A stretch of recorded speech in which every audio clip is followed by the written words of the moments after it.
The boys from the bush will be with us here on BBC One.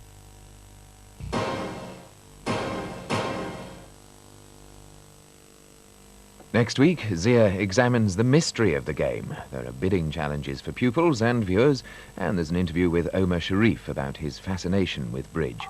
Next week's programme is at the later time of 6:15. And Play Bridge with Zia is accompanied by a book and video, which are available from major retailers.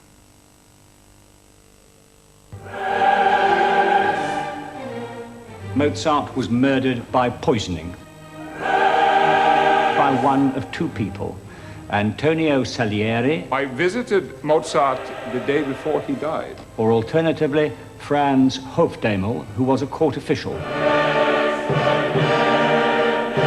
He was murdered by Franz Xaver Sussmayer. He was a pupil of my husband's. Mozart died of natural causes. A screenplay special, The Mozart Inquest and Mozart's Requiem from Vienna, starting 1:35 tomorrow on BBC2.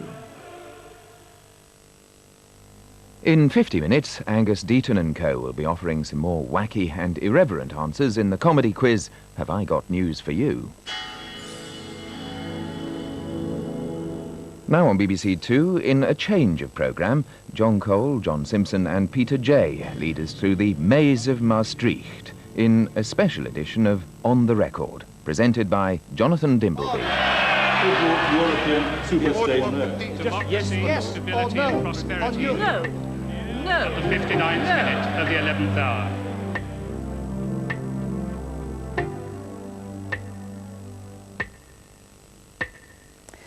Good evening.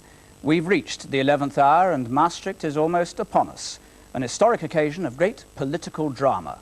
For long months now, the politicians have argued their passionately conflicting visions of Britain's proper place in Europe, which perhaps makes it rather difficult to form a clear view about the meaning of Maastricht, and so decide for yourself what's at stake and what Britain should do. And that's the purpose of this On the Record special, our survivor's guide to Maastricht. With me, great expertise in the person of the BBC's economic editor, Peter Jay, political editor, John Cole, and foreign affairs editor, John Simpson.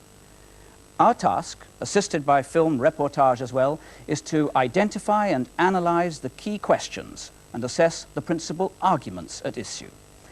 To do that, we need to explore the complexities of a few simple questions. First, what's on the table at the summit? What's the deal? Then, what do our partners want? What's their objective? Then, is their purpose compatible with the interests of Britain? Is it good for us? And finally, what choice, if any, do we really have? So, to start with, the packet itself. What's on the table at Maastricht? By this treaty, the high contracting parties establish among themselves a European Union, hereinafter called the Union.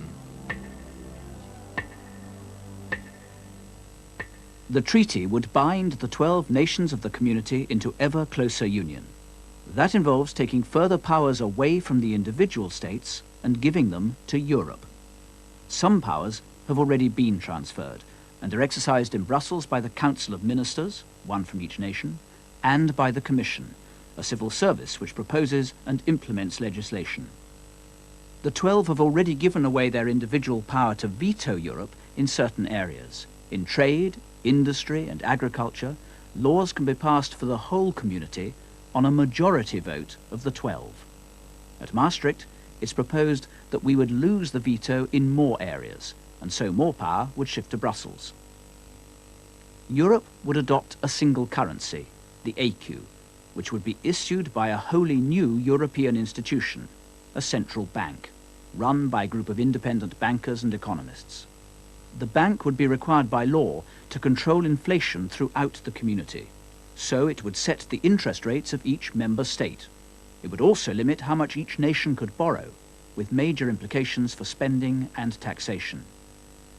The economy aside, the treaty would also bring in majority voting on the environment and transport, and in areas of social policy like maternity rights and relations between management and workers.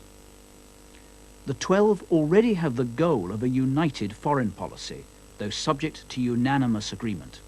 It's now proposed that putting that policy into practice perhaps the use of force or sanctions, would also be subject to majority voting. No veto.